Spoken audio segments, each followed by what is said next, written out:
Deus por isso. Queridos, não esqueçam disso.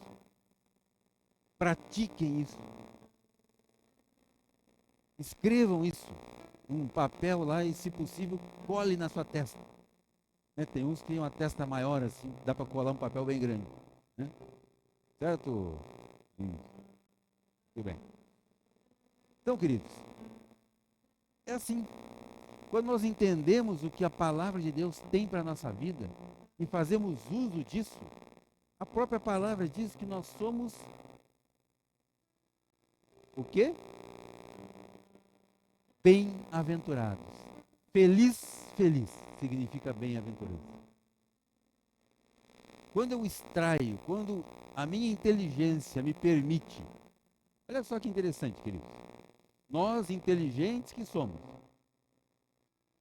usamos a nossa inteligência para extrair princípios deste livro e aplicar então esses princípios na nossa vida. Com isso, nós somos bem-aventurados. Queridos, isso está aí à nossa disposição. Para quem quer, naturalmente. Então eu preciso fazer o que com isso? Praticar, pronto. Viver. E não ficar apontando os erros dos outros. Ou admirando e invejando o sucesso do outro. Aleluia. Claro que isso não acontece aqui, né? Naturalmente, né? Mas em alguns lugares aí nós temos ouvido falar sobre isso. É assim, queridos. A palavra de Deus, ela foi escrita para o nosso ensino. Como ensino, nós precisamos então aprender e aplicar. De nada adianta eu conhecer se eu não fizer bom uso disso. Senão é só mais um livro. Certo? Daqueles que você lê, interessante. Coloca lá numa estante, numa gaveta, num depósito qualquer e vai esquecer dele. Eu preciso aprender com isso e aplicar na minha vida. Interessante ou curioso, né? Que aquelas pessoas que desenvolveram esse hábito, buscar a sua suficiência na palavra de Deus, são pessoas bem-sucedidas naquilo que fazem. Sua família, seu casamento, seus negócios. Porém, existem os inteligentes, que agem de acordo com a sua própria mente, sua própria força, sua própria sabedoria. E por mais que seja bem sucedido o começo do seu negócio, lá na frente ele vai encontrar um ponto final. Porque não tem base, não se baseia na verdade da palavra. Muito bem. Perceberam que hoje nós temos algo novo, diferente aqui, né? Temos fundo musical aqui, glória a Deus por isso. Né? Uma pessoa que tem a vocação e a capacitação. Né? Glória a Deus. Glória a Deus. Muito bem, queridos. Eu quero convidá-los então a ler ou a participar de um estudo, porque isso é um ensino, não é só uma pregação. Aliás, um dia desses estava conversando com a minha esposa, falando a respeito de algumas ministrações e tal, e a gente estava assim, mas aquilo o que foi? Foi uma pregação? Foi um estudo? O que foi aquilo, afinal de contas, né? Eu entendo, queridos, que não adianta você só pregar. Pregar. Palavras ao vento. Se isto não causar uma transformação na vida de quem ouve. Quando isso acontece, então isso foi um estudo. É o que eu tenho buscado, tenho orado a Deus para isso. tenho dedicado um tempo de estudo da palavra de Deus para que, através disso, a verdade da palavra seja entendida, não apenas pregada. Que esse entendimento possa causar uma transformação em vocês que ouvem, em vocês que possam adotar isso como um princípio de vida e pôr em prática. Hein? Muito bem, eu quero convidá-los então a ler comigo o livro de Neemias. Vamos ver uma história bíblica, e isso de fato é uma história bíblica. Neemias, no capítulo 4, versículos de 1 a 3. Neemias 4, de 1 a 3.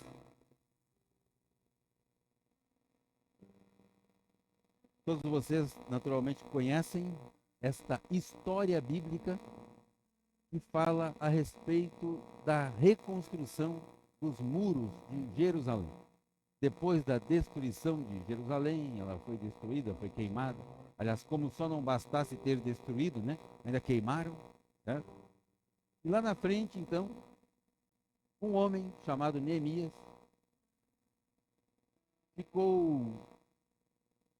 teve o seu coração tocado para reconstruir os muros da cidade que haviam sido derrubados. E Neemias, então, ele trabalhava, né, no reinado lá. E ele, então, em um determinado momento, esse rei chamava-se Artaxerxes, uma coisa assim. Artaxerxes. Aliás, se alguém tiver um bebezinho futuro, aí tem uma sugestão de um nome aí para um bebê, né? Artaxerxes, é isso? É um nome bonito para pôr no filho aí, né? Então, queridos, esse rei, então, ele percebeu uma mudança no semblante de Neemias. Ele estava triste. E, queridos, naqueles dias, se alguém chegasse com tristeza diante do rei, ele não ia sair dali triste, ele ia sair dali decapitado. Ele era morto. Alguém que se apresentasse diante do rei, se não tivesse com alegria, tchau para ti. E o rei, então, pergunta para Neemias: escuta, o que está acontecendo aí com o teu semblante? Aí está triste? Aí Neemias, então, fala ao rei e pede ao rei para que o rei permita que ele se desloque, né, durante um período de tempo de 1 a 2 anos, que acabou levando 12 anos, para que ele então se dedicasse à reconstrução dos muros da cidade, porque os seus familiares que estavam ali, né, estavam enterrados, assim como os muros do cemitério e tudo mais. E o rei então concede a ele que ele vá. E Neemias então tem ali o início da construção, da reconstrução, perdão, desses muros, né?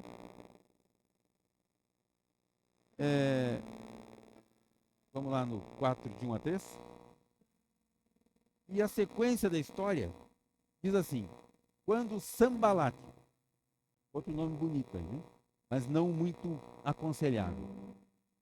Quando Sambalat ouviu que nós, Neemias e sua equipe, né, estávamos reconstruindo a muralha, ou seja, o muro, ficou irado e indignado e começou a zombar dos judeus. Nossa. Na presença de seus irmãos e do exército de Samaria, ou seja, samaritanos, ele disse: o que é que esses judeus fracos, olha a visão dele, o que é que esses judeus fracos estão fazendo? Vocês vão permitir que eles continuem? Será que vão oferecer sacrifício? Pensam que pode acabar a obra num só dia? Será que as pedras que foram queimadas, olha só, queridos, as pedras foram queimadas. poderão renascer daqueles montes de pó? Tobias, o amonita, estava com Sambalate e disse: olha, cidadão, mesmo que reconstruam, deixa eles, mesmo que eles consigam concluir o que eles querem fazer.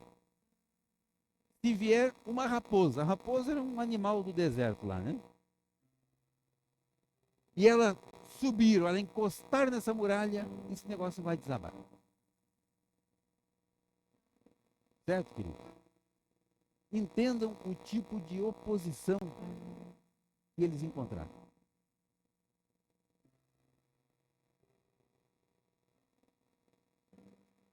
O trabalho, um esforço, reconstrução de uma muralha não era um muro assim que a gente faz na nossa propriedade lá, né? Uma muralha enorme.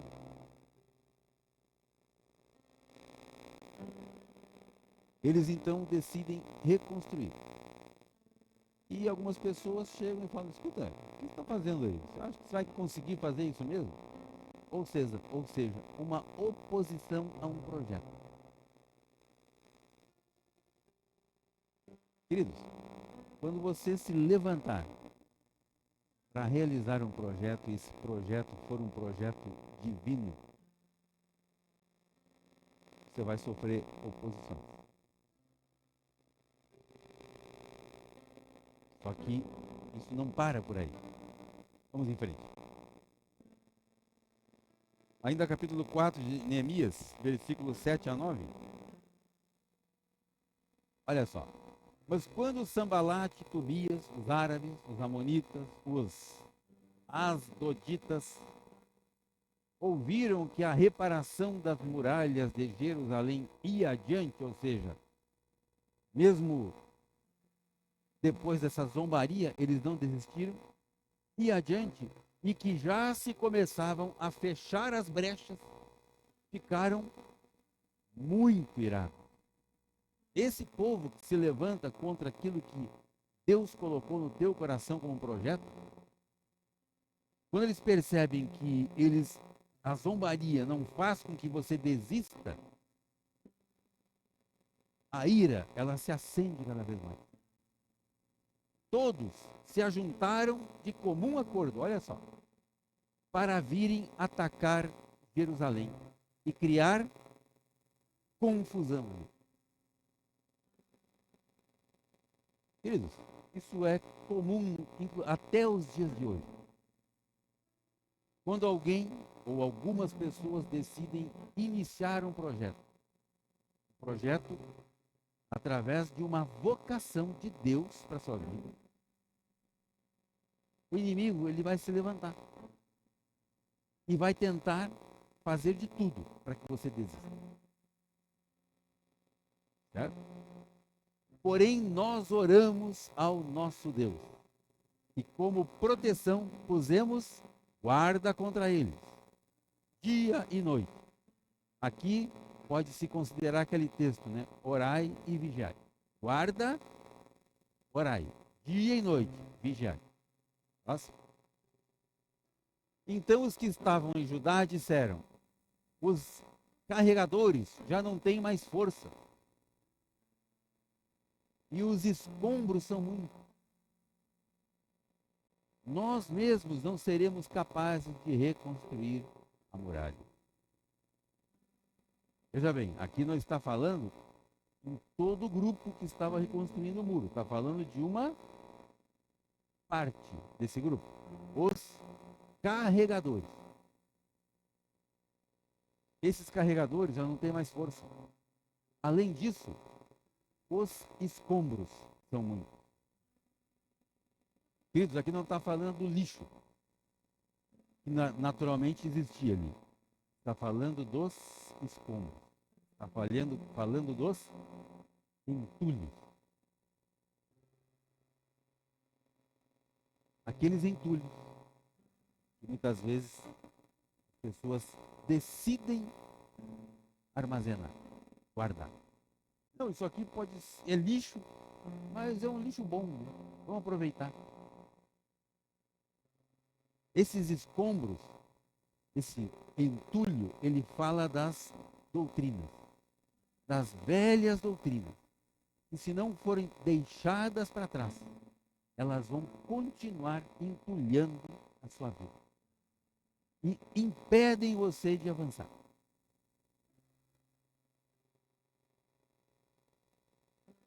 Entulhos, querido. Certo? E cada vez então que eu resolvo considerar o passado como mais importante do que o futuro, eu não consigo avançar. Eu não avanço, querido. Eu fico preso aos entulhos. Esses entulhos podem ser algumas coisas que já deveriam ter sido vencidas na nossa vida, algo que eu já precisaria ter superado, mas ainda não consegui. Algumas coisas que eu praticava há 5, 10, 50 anos atrás, porque naquele momento era certo, era assim que funcionava. Hoje, não mais.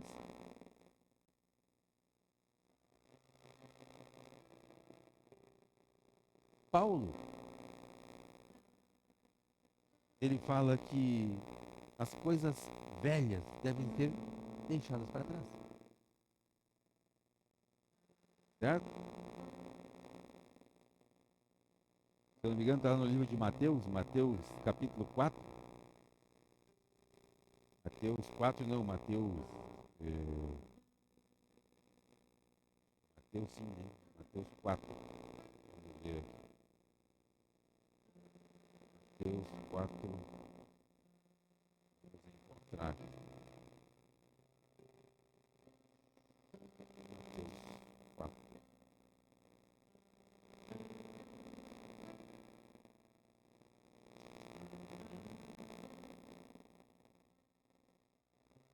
Bom, não estou lembrado do texto, mas enfim.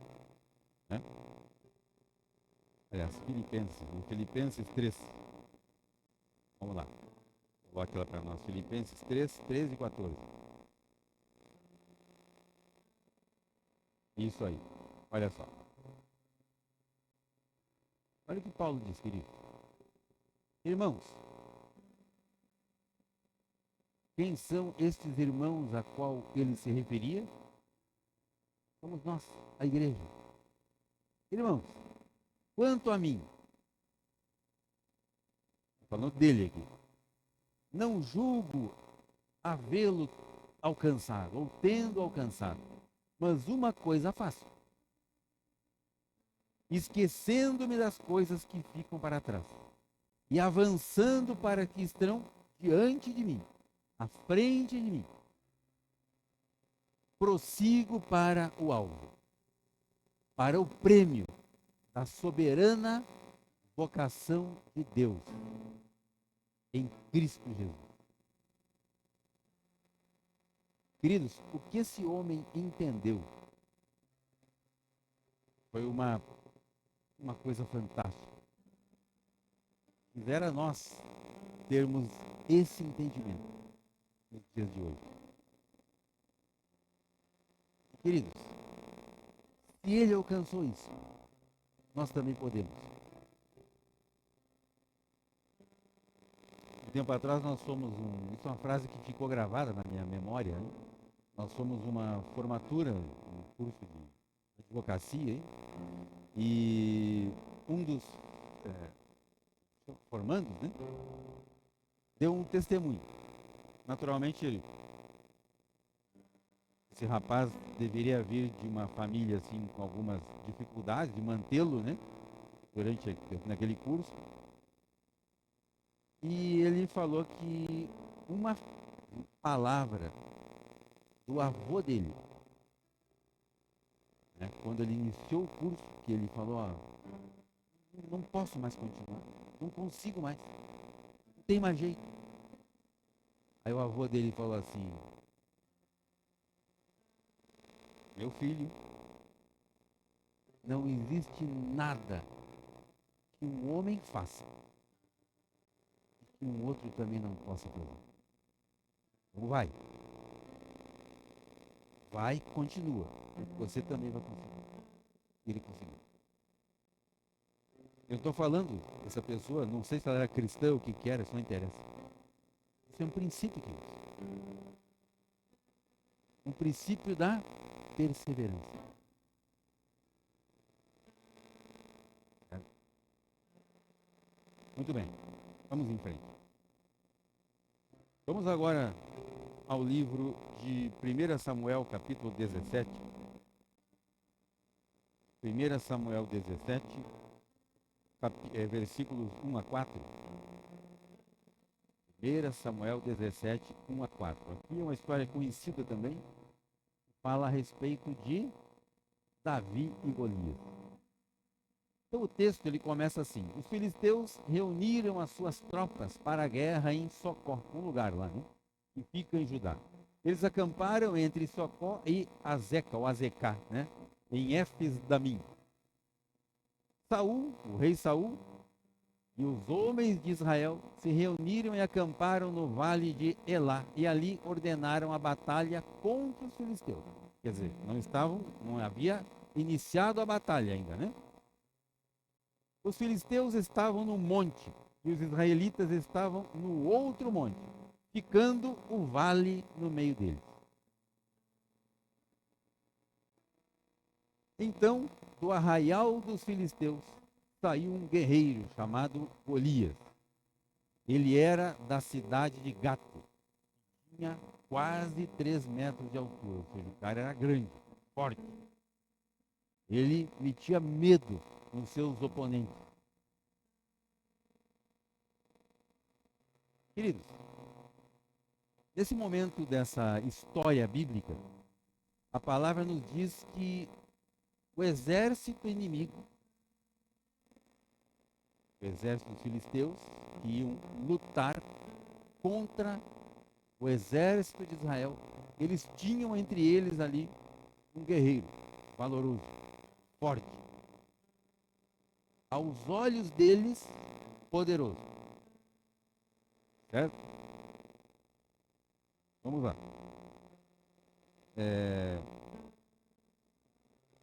1 Samuel 8 a 11, 17, né? 8 a 11.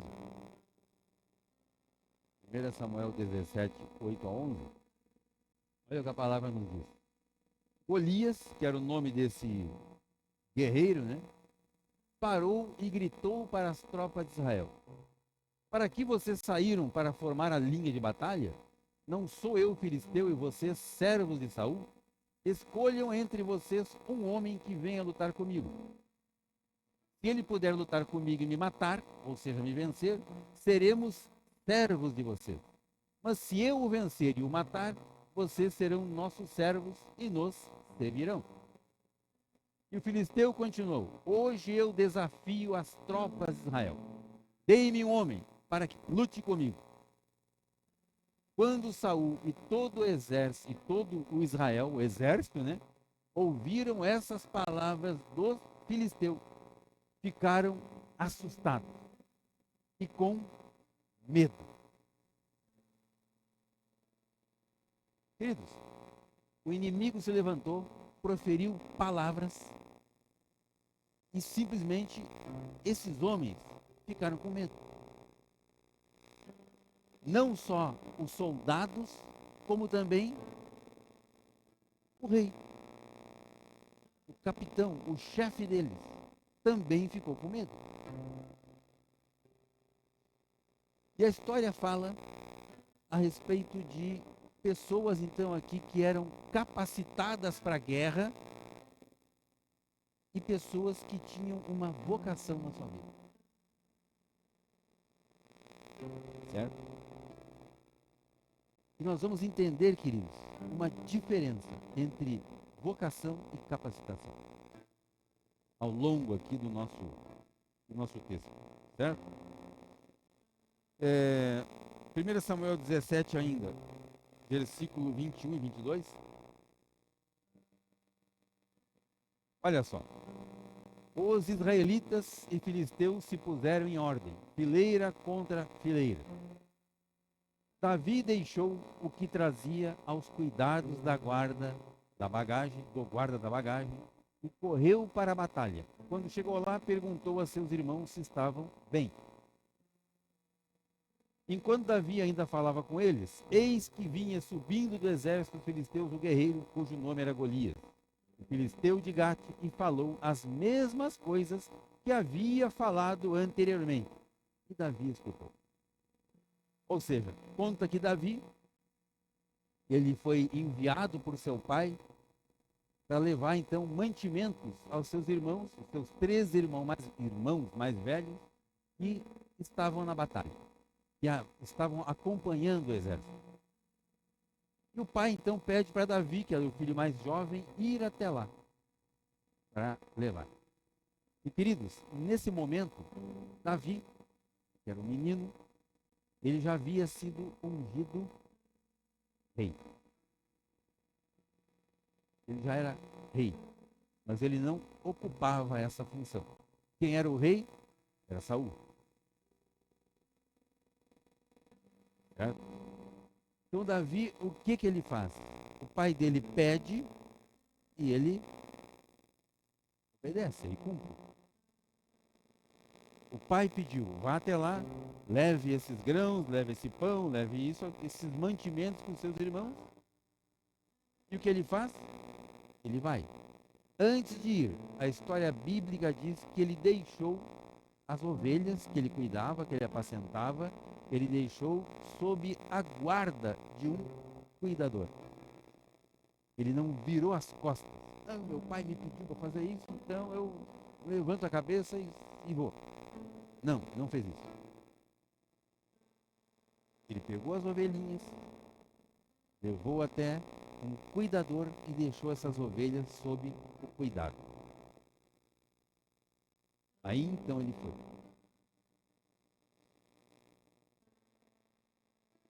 1 Samuel 17 ainda, versículos 23 a 30.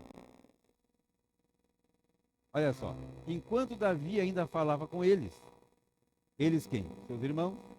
Eis que vinha subindo do exército filisteu o guerreiro, cujo nome era Golias, o filisteu de Gate, e falou as mesmas coisas que havia falado anteriormente, e ele escutou. Ok. Todos os israelitas, vendo aquele homem, fugiam dele, com muito medo. E diziam uns aos outros, vocês viram aquele homem? Olha a cabecinha desses soldados, queridos. Soldados capacitados para a guerra. Vocês viram aquele homem? Ele veio para afrontar Israel. O rei dará muitas riquezas a quem matar aquele homem. Também lhe dará a filha em casamento. Não sei se isso é bom ou isso é ruim, né? E a casa de seu pai,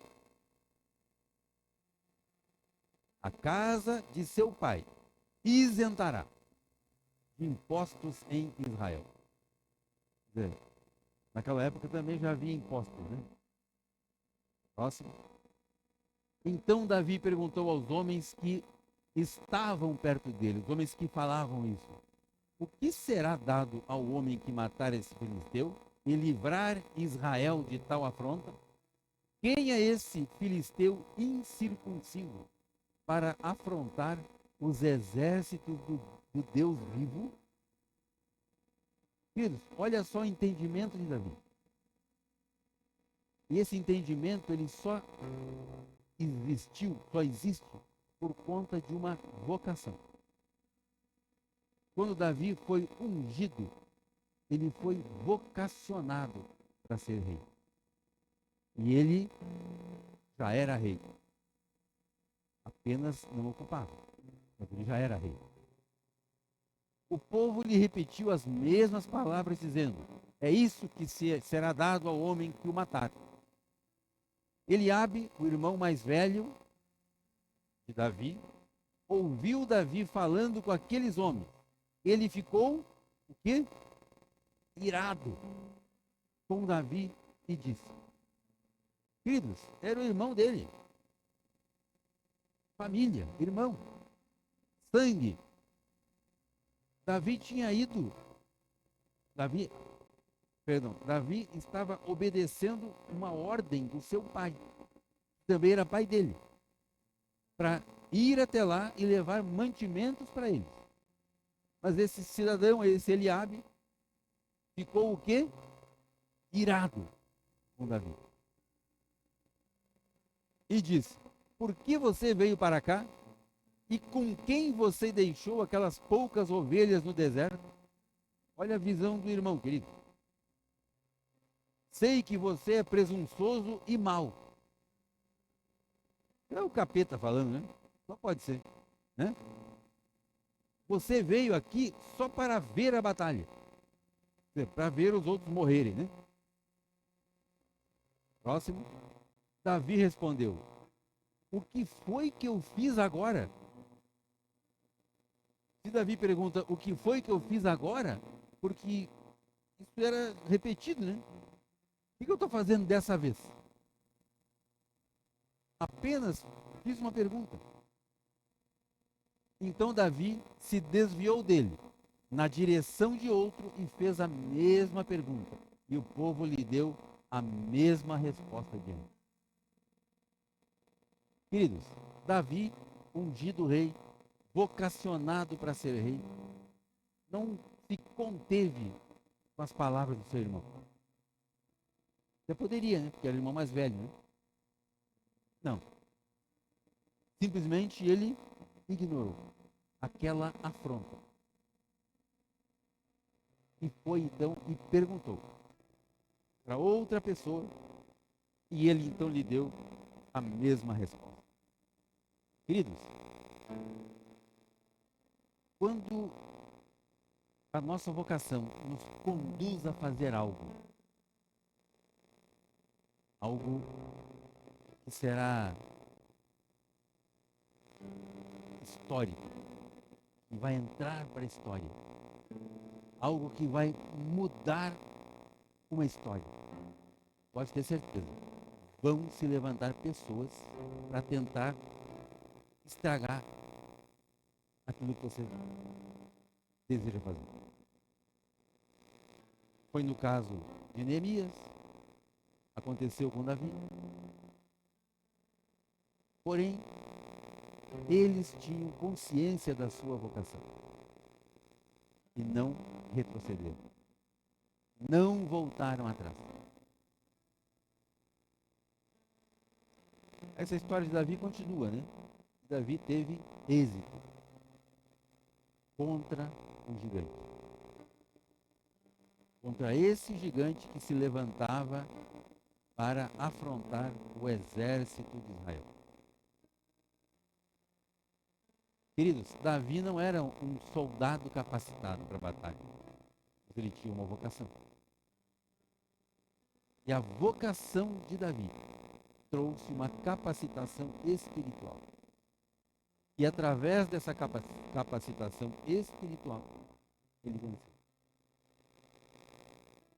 Os soldados capacitados correram com medo. Davi ficou, lutou e venceu. Por conta da sua fé naquilo que ele recebeu. Ele não ficou dando ouvidos às conversas do exército, dos homens, dos soldados. Por que isso, queridos? Porque ele sabia que ele era rei. Como rei, ele tinha consciência da sua posição. E foi essa consciência que levou ele a vencer essa luta contra o gigante. Essa consciência de uma vocação. Não apenas acho que eu sou bom naquilo que eu faço e eu vou fazer. Queridos, muitos ministérios se autodestroem porque pessoas se julgam capacitadas para fazer algumas coisas.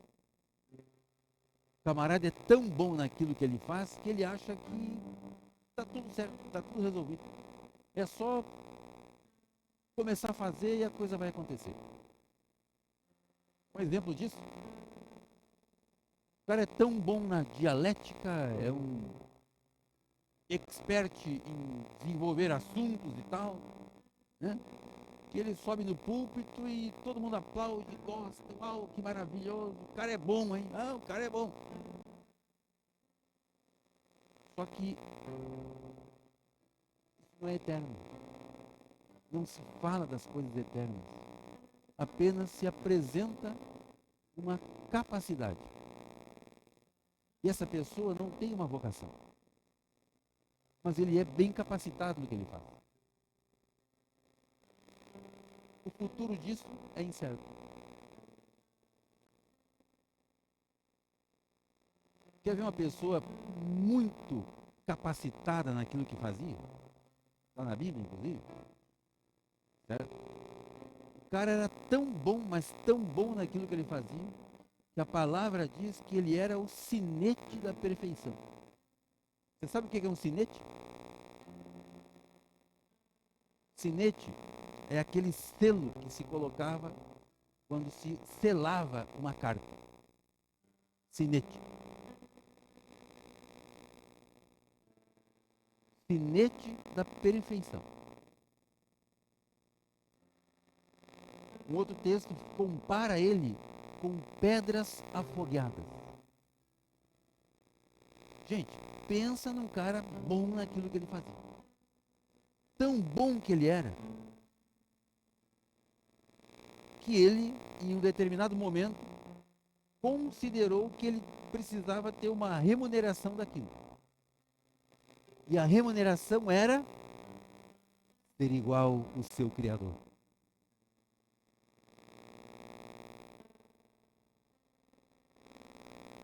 O que aconteceu com ele? Caiu. E hoje está aí.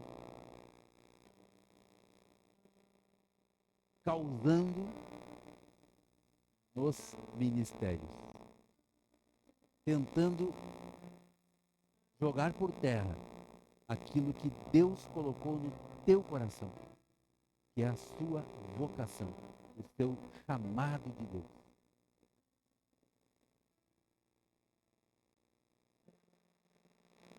Queridos, se eu fosse muito capacitado para estar aqui,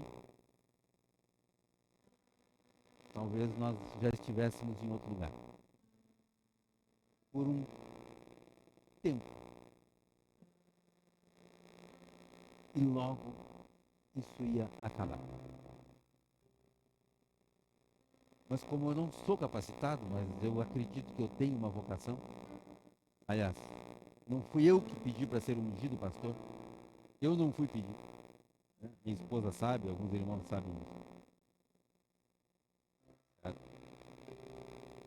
Então eu acredito que eu não sou capacitado para isso. Mas Deus me capacita. E hoje eu posso compartilhar uma mensagem como essa. Não uma pregação, mas um estudo a respeito do que é a vida cristã. O que é ser um exemplo de Cristo, como já falamos aqui em outras ocasiões, né? Como ser um exemplo de Cristo aqui na Terra. Não ser mais um Jesus andando pela cidade, não. Cristo na vida do meu irmão. Cristo na vida da minha esposa, na vida do meu filho. Cristo na vida dos meus colegas de trabalho. Cristo na vida do meu chefe, do meu patrão. Espírito de Cristo agindo através de nós. É isso que precisa ser compartilhado, queridos. É isso que precisa ser vivido. Certo? Efésios 4, de 1 a 3. Já vamos encerrar logo, logo. Efésios 4, de 1 a 3. Olha o que Paulo falou, queridos. Por isso eu, o prisioneiro no Senhor, peço que vocês vivam de maneira digna da capacidade, é isso? Não, da vocação a que foram chamados. Com toda a humildade e mansidão, com longanimidade, suportando uns aos outros em amor. Suportando aqui, queridos, não é aquele negócio assim, eu não gosto do fulano, mas eu suporto ele porque é da mesma igreja do que eu.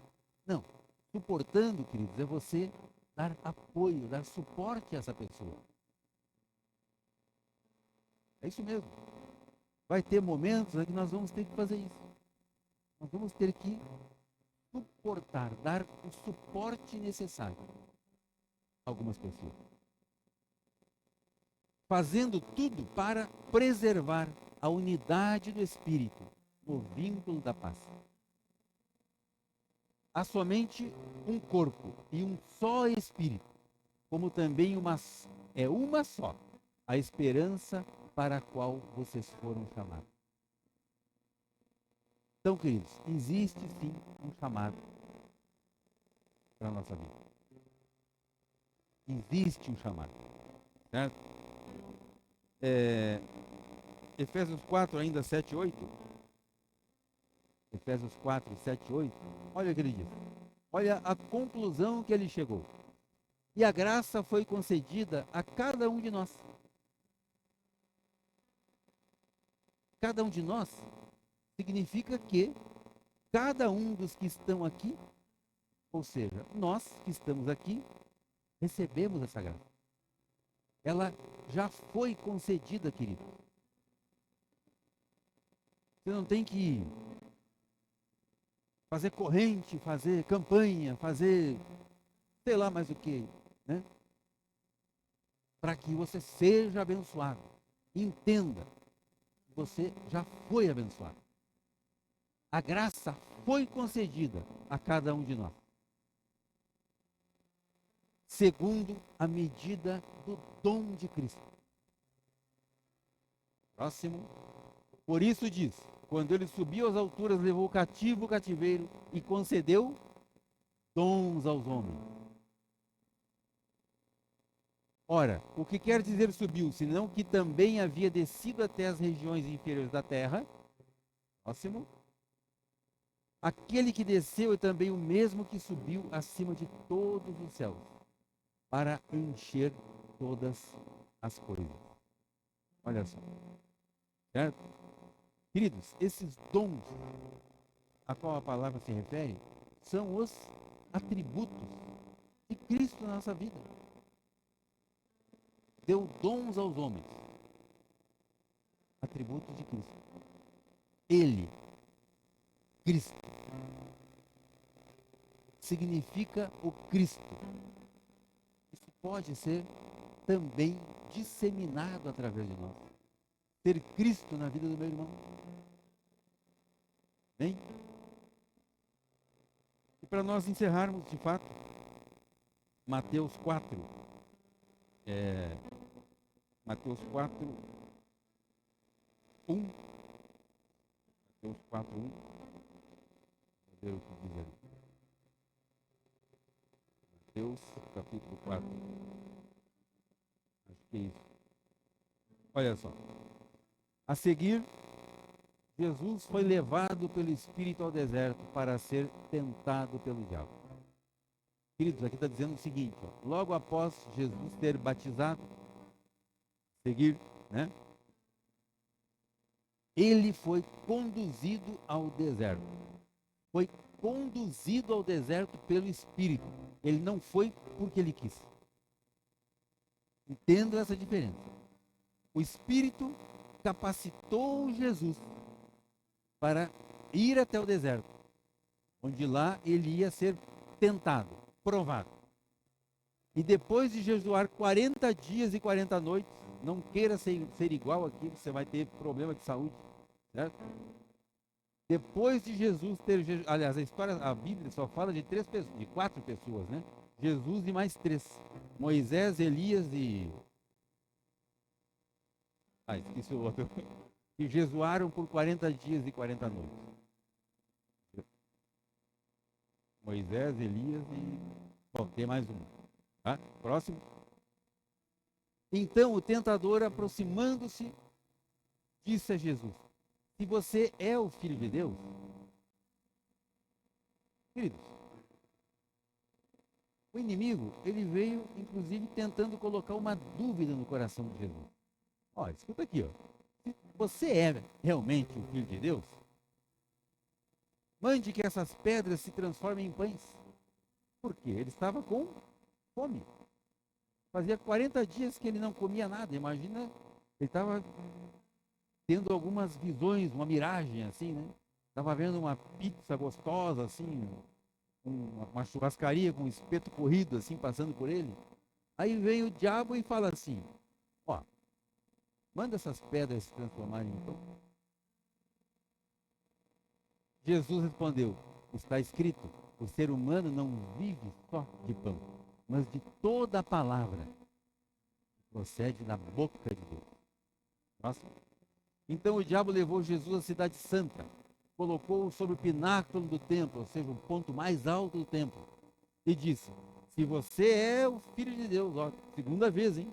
Questionando Jesus, questionando a paternidade de Jesus. Joga isso daqui, porque está escrito. Quem falou agora que está escrito?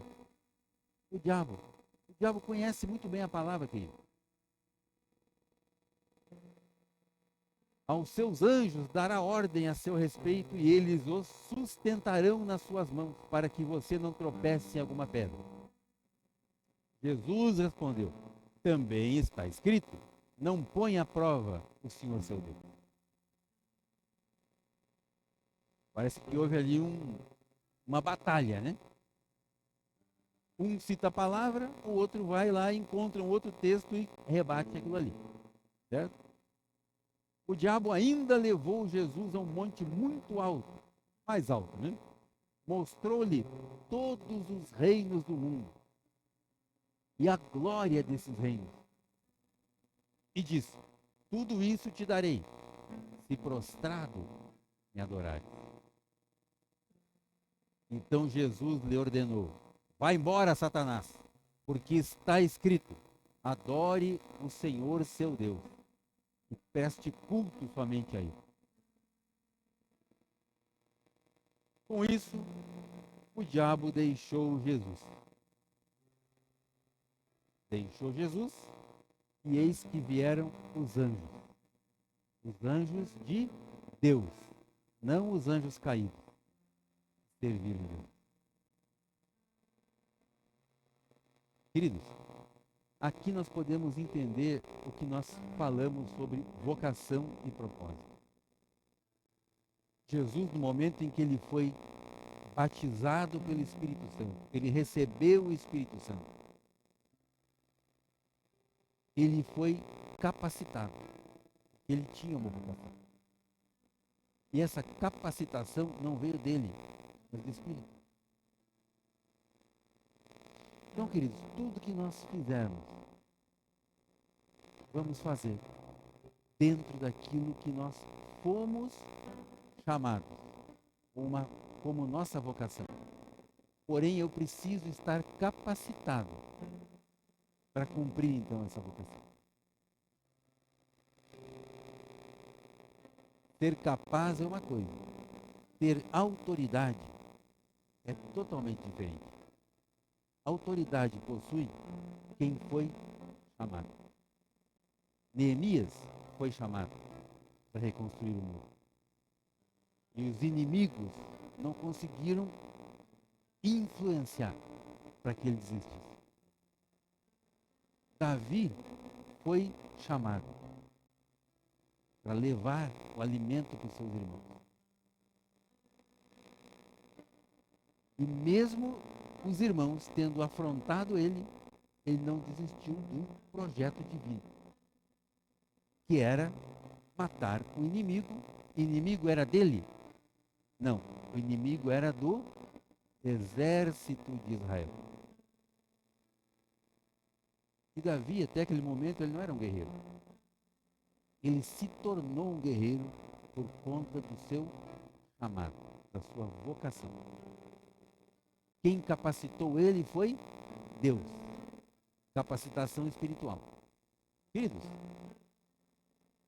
jamais, naturalmente, um homem, por mais forte que possa ser, por mais experiente que possa ser, hábil, jamais ele vai usando uma funda, que era uma tira de couro, onde ele girava e jogava uma pedra. Não é o estilingue hoje que a gente vê aí, né? Alguns já usaram quando criança, aleluia. Não é aquele estilingue que você usava ali uma forquilha de madeira, uma borracha, um elástico para jogar a pedra. Não, era uma tira de couro onde você colocava a pedra, ele girava aquela pedra com muita velocidade e soltava então a pedra. E essa pedra então ela tinha uma energia, uma força, né? Energia, agora eu lembrando dos tempos de colégio, né? É massa ao quadrado vezes, massa vezes velocidade ao quadrado. Então, se a gente pegar a velocidade que ela estava com o peso da pedra, a gente vai saber a energia que ela bateu na testa do Golias. E jamais essa energia dessa pedra poderia ter encravado, como a palavra diz, na testa do Golias, naturalmente, a não ser espiritualmente. E como Davi não estava fazendo isso na sua própria força, mas no poder de Deus que estava com ele, porque ele havia sido ungido rei. E debaixo dessa unção, ele enfrentou o inimigo. E isso causou a vitória. Amém? Vamos colocar de pé?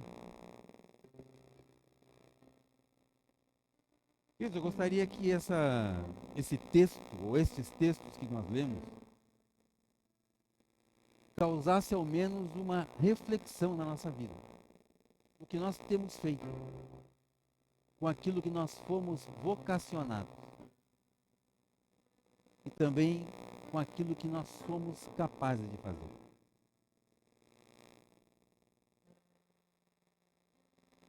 Você deve ter visto já, naturalmente, né, andando aí pelas cidades, o que é um trilho de trem.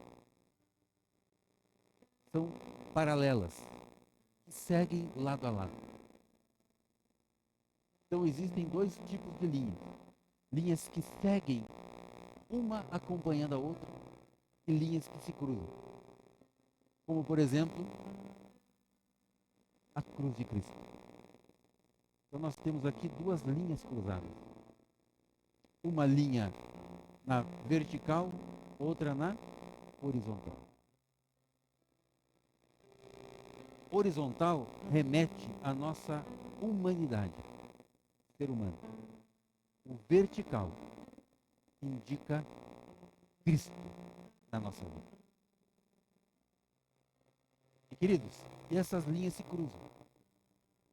E nesse cruzamento dessas linhas, então, nós temos uma complementação daquilo que é a nossa vocação espiritual e a nossa capacitação para exercer, executar, efetuar esta vocação. Com isso, queridos, eu quero deixar uma palavra para que nos próximos dias você faça uma reflexão na sua vida e busque entender, compreender aquilo que você recebeu como chamado na sua vida. E o que nós estamos fazendo desse chamado.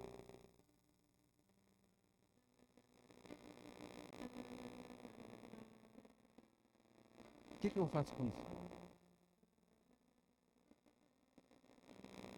Guardo para que daqui a um tempo isso seja escombro, entulho, ou eu transformo isso em vida abençoadora de vida. Amém? Vamos orar. Pai Celestial, graças te damos Agradecemos, Pai, principalmente por cada um que está aqui nessa noite, por cada um, Pai, que o Senhor conduziu até aqui, para que nós fôssemos expostos à verdade da Tua palavra. Pai Celestial, tudo isso que nós ouvimos, falamos aqui, que possa influenciar, Senhor, a vida dos meus irmãos, assim como a minha vida, a uma reflexão. E nós possamos, então, compreender, de fato, o que nós estamos fazendo com o chamado que nós recebemos, conforme a Tua palavra. A Tua palavra diz que nós recebemos um dom de Cristo. Que cada um de nós, Senhor, possa avaliar o que nós estamos fazendo com esses dons. E possamos então, Pai, frutificar esse dom, abençoando vidas. E que possamos ser Cristo na vida das pessoas desta terra. Pai Celestial, entendemos que o Senhor nos chamou para sermos abençoadores e não apenas abençoados. O Senhor nos abençoou primeiro, para que hoje nós possamos abençoar vidas através da fé no Teu Filho Jesus, o Cristo, o Salvador. Amém, Senhor. Amém. Glória a Deus. Quero chamar a minha esposa, a pastora Sara,